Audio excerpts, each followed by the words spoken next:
YJ입니다. 네. 이제 인턴 관련 얘기를 전에 하고 있었는데요. 그 다음 거는, 인턴을 그냥 제가 열심히, 이전 회사던, 전전 회사던, 그런, 그 서류 같은 것들을 많이 봤거든요. 그래서 거기서 그냥 느꼈던 점들을 한번 말씀드려 보려고 해요. 그러니까 보통, 그러니까 인턴도 사실 경쟁이 심하긴 해요. 보니까 잘은 모르겠지만, 정말 10대 1 이런 숫자가 나오는 것 같아요.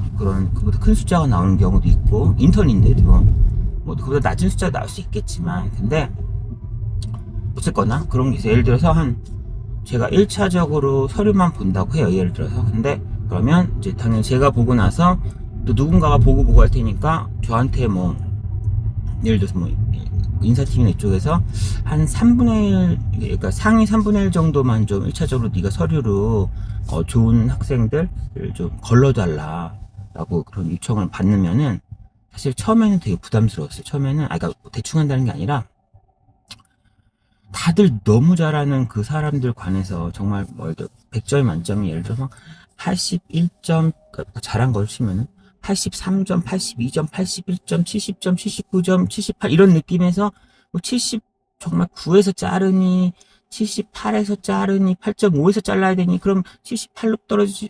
얘는 그래도 또 내가 잘못 봤을 수도 있고 더 내가 제대로 읽어보면 더 포텐이 있을 수도 있고 이런 아쉬움들이 있을 거라고 생각을 했었어요. 그래서 진짜 빡시겠다라고 생각을 했었는데 생각보다 덜 빡셨던 게 생각보다 물론 제가 약간 그런 제가 애널리스트든 대체투자든 어떤 좀 스페셜한 부서에 항상 있어서 그런지 몰라도 저희 부서나 제가 있는 본부 제가 있는 곳에 그러니까 제가 있는 곳을 부서로 적고서 인턴을 보통 지원하더라고요. 그러니까 근데 거기를 했을 때 생각보다 거기에 이제 당신이 지원하는 부서에 대해서 부서는 어떤 곳이라고 생각하나요? 당신은 그 부서에 왜 가려고 하나요? 그리고 당신은 저희 이 회사에 왜 오려고 하나요? 요 세 가지 질문이 되게 어떻게 보면 제너럴하면서도 중요한 질문인데 이 세 질문에서 이미 3분의 1을 걸을 수 있는 내용들이 다 나와버리더라고요. 그러니까 일단은 그냥 읽어봐도 그냥 예를 들어 저기 금융회사에 지금 있다 치면은 모든 금융회사에 다 카피앤페이스트로 써도 될 만큼 너무나 제네럴한 내용을 적은 친구들도 아주 많아요. 이거는 정말 내가 바보가 아니어도 보면은 이거 우리 회사만을 쓴 게 아니라 그냥 이거 정말 설렁설렁 그냥 아무 회사나 다 쓸 수 있게 썼구나. 전혀 이게 예를 들어 제가 A 회사면 A 회사의 향기가 나는 그런 멘트건 지금 A 회사를 지원하면서 애가 글을 쓰고 있다는 느낌이 전혀 안 드는 그런 사람들이 일단 많아요. 그 부분들은 일단 분명히 마이너스겠죠, 당연히. 그러니까 일단 쓸 때 당연히 최소한 내가 가고자 하는 회사에 대해서 왜 이 회사인지에 대해서 생각을 하고 써야죠, 당연히. 이 회사를 지원하는데 그때 애당초 질문이 넌 왜 내가 이 회사에 지원했니라고 애당초 질문이 있는데 제가 당신 회사에 지원한 이유는 연락 제너럴을 하고 내가 지금 그 회사에 대해 제대로 알지 못하는 것 같은데 그냥 금융회사니까 대충 아무렇게나 지원한 것 중에 당신이 하나요의 느낌으로 쓰면 안 되잖아요.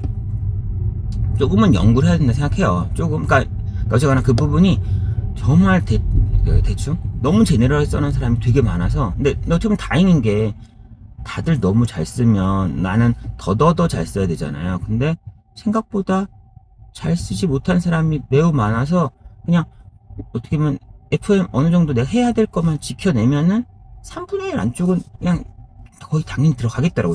물론 이제 제가 본 이력서들 수백 개 봤는데 저는 이제 약간은 백오피스나 미들오피스나 어느 정도 조금은 제너럴한 것보다는 애널리스트, 스페셜리스트들의 부서에서 그럴 수 있지만 어쨌거나 일단 회사에 대해서도 읽어보면 이 회사에 왜 지원했는지가 그냥 그거 되게 쉬운데 그래도 그 회사 뉴스라도 읽어보고 좀 하면 좋은데 그 회사에 대한 거랑 부서는 더 심해요. 부서 왜 당신은 그러니까 이 부서에 왜 지원했냐보다는 당신이 지원하려고 하는 부서는 주로 어떤 일을 하는 부서인 것 같으신가요? 이런 류의 질문을 하면은 약간 진짜 말도 안 되는 말을 써놓은 사람들이 그래도 되게 많아요.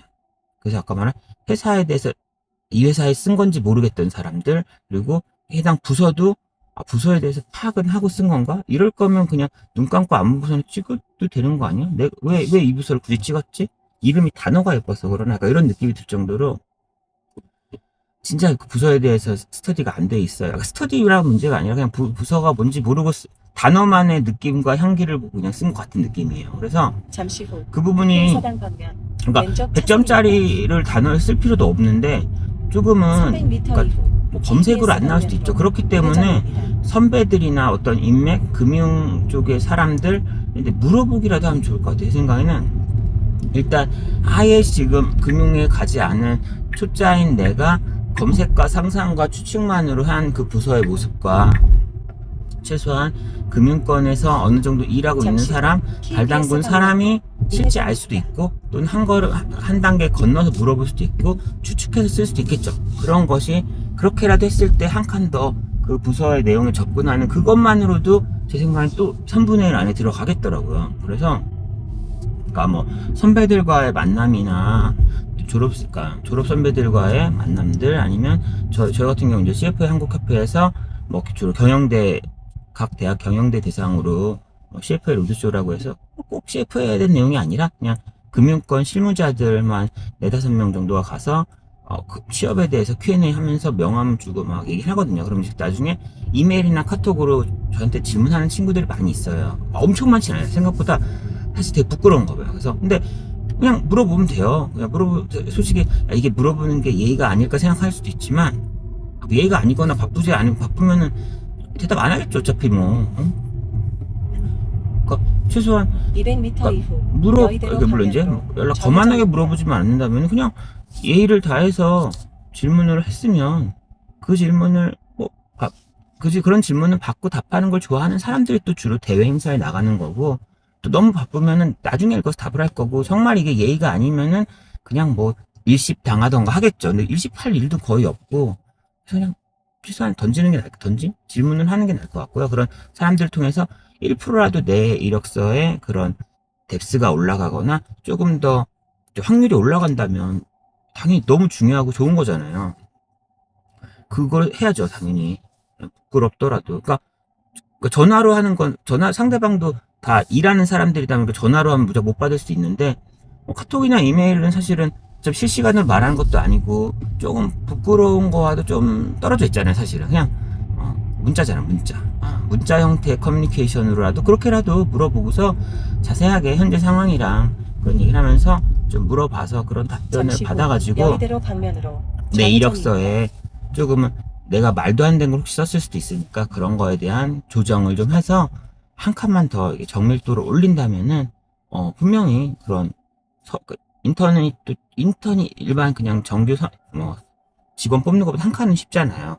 그때 그런 부분이 그래도 어렵거든요. 그런데 그래도 어쨌거나 뎁스 있게 좀 남보다 하나만 더 차이점을 만들어내면은 일단 그 안으로 들어갈 수 있는 확률이 훨씬 올라가지 않을까 그렇게 생각을 합니다. 제가 열심히 많이 봤을 때 느끼고 그래서 실은 그런 부분들로 그리고 자기 얘기도 쓰는 거죠. 이 부서에 오기 위해서 그러니까 여기에 오기 위해 너는 어떤 장점이 있나요? 하면은 그런 게 있어요. 예를 들어서 그러니까 저는 이제 그런 애널리스트나 대체 투자, 기관 투자, LP 이런 업무를 항상 하잖아요. 그러면은 투자라는 게 항상 뭐 근거가 있어야 되고 감으로 할 수는 없어요. 감으로 할 수는 없고 밸류에이션도 해야 되고 어떤 외부 리포트, 외부 뭐 DD, 듀딜리전스 누군가가 각 분야의 전문가들, 법률 전문가, 회계 전문가, 어떤 전문가들이 또 각자 분석한 자료, 저도 또 이 분야의 전문가 하면서 내가 스스로 찾고 검색하고 알고 있는 것, 그들이 준 리포트들을 또 읽어본 것들을 통해서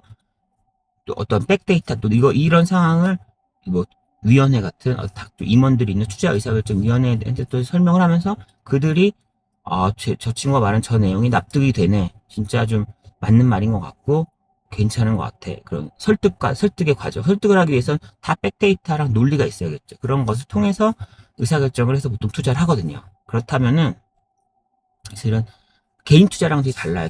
저도 개인 투자는 하지만 저는 개인 투자를 뭐 대체 투자, 뭐 인프라 이런 것처럼 20년간 5% 버는 거에 넣진 않잖아요. 안 넣죠. 누가 그렇게 했어요. 저도 막 대박을 노리고 인생의 그 점프업을 노리면서 개인 투자를 하고 있거든요.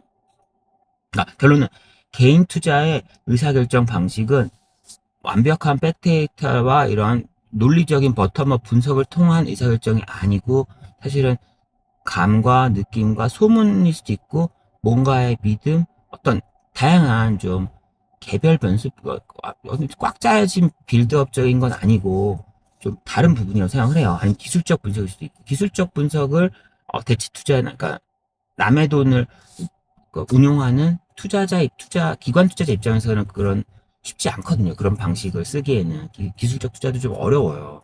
일부 그러니까 뭐 확률적인 뭐라고 제시를 해야 돼. 솔직히 통계적인 내용이라고 제시해야지 할 수 있는 거기 때문에 쉽지 않고 그런 컴플라이언스를 통해서 어쨌든 납득 가능한 프로세스로만 할 수 있기 때문에 개인 투자를 열나 잘했고 내가 개인 투자 200배 냈어요. 주식 내가 잘 골라가지고 몇 대 했어요. 애당초 별이 달라. 그래서 그렇기 때문에 자신의 개인 투자 대박 났네, 뭐 코인이 어떻게 됐네, 이런 모든 것들은 그 투자의 현명함이 LP 기관 투자자의 현명함과의 전혀 1대1 연결이 되지 않아요. 그러니까 개인 투자 잘하는 거 알겠어요. 제가 뭐 잘하는 사람 잘하는 거 있죠. 근데 그 사람을 백날 얘기해도 어차피 기관 투자자 입장에서의 장점이 그게 장점은 아니에요. 그리고 오히려 너무 나의 그런 하이 레버리지성 투자를 잘못 얘기하면은 그런 것도 있잖아요. 금융권에서 또 위험하게 직원을 뽑을 때 좀 조심해야 될 것 중에 하나가 친구들이 너무 하이 레버리지 투자를 개인 투자를 해서 손실이 대박 나버리면은 그러니까 마이너스가 너무 크게 나거나 하면은 돈을 만지는 부서에 만약 있는다면 좀 위험하다고 생각해요. 왜냐면 이거를 뭐 횡령까지 안 가더라도 어쨌든 뭔가 돈을 횡령할 수도 있고 뭔가 좀 사실은 개인 자산은 하이레버리지하게 안 굴리고 그냥 차곡차곡 저축하고 그냥 별일 없는 사람들이 직장에서 어쨌거나 금전적인 사고는 안 칠 거 아니에요. 그런 의미에서는 오히려 개인 투자에 대한 엄청난 내용을 굳이 적지 않는 게 나을 수 있고 적고 싶다면 내 개인 투자든 뭐 너무 잘했다면은 예를 들어 주식이나 뭐 때문에 주식을 너무 관심이 있어서 뭐 거시경제에 대해서 그것 때문에 오히려 또 내 스스로가 호기심으로 공부를 했고 어떤 밸류에이션이든 뭐 기술적 분석의 방법론이든 뭐 이런 것들 찾아보고 이론적으로 어쨌거나 내가 관심을 갖고 더 했다라는 그런 내용들은 써도 돼요. 좋죠. 그런 내용들은 그 이론이 회사에서 안 쓰이더라도 어쨌거나 내가 어떤 스스로의 관심으로 이론적인 것을 더 찾아보고 어떤 프로세스를 더 알아보고 어떤 전문적인 방식을 참고하기 위해서 더 들어갔다는 것 자체는 분명히 도움이 돼요. 그러니까 그런 내용들을 적을 수는 있지만 나 2배 벌었어요, 3배 벌었어요, 뭐 대박 났어요, 내 개인 투자로 순자산이 얼마 증가했어요는 이 친구가 그러니까 나 되게 폭탄이 한 말 웃기지만 회사 생활에 집중하지 못할 수도 있는 사람이요 라는 얘기일 수도 있어서 그 부분은 좀 빼는 게 개인적으로는 그러니까 물론 WM이나 이런 데도 다를 수 있죠. 고객자산 운용은 제가 안 해봐서 개인자산 운용은 안 해봐서 모르겠지만 일단 제가 있는 이런 기관 투자나 이런 애널리스트든 이런 부분에서는 이론적인 백 지식 그리고 어쨌거나 근거에 의한 투자 이런 것들이 필요하기 때문에 그러한 프로세스를 제가 지킬 사람이라는 모습을 보여주는 게 중요하지 좀 감에 의존한다라는 느낌은 조금 그래도 이력서에서는 굳이 강조하지 않는 게 좋을 것 같습니다. 네.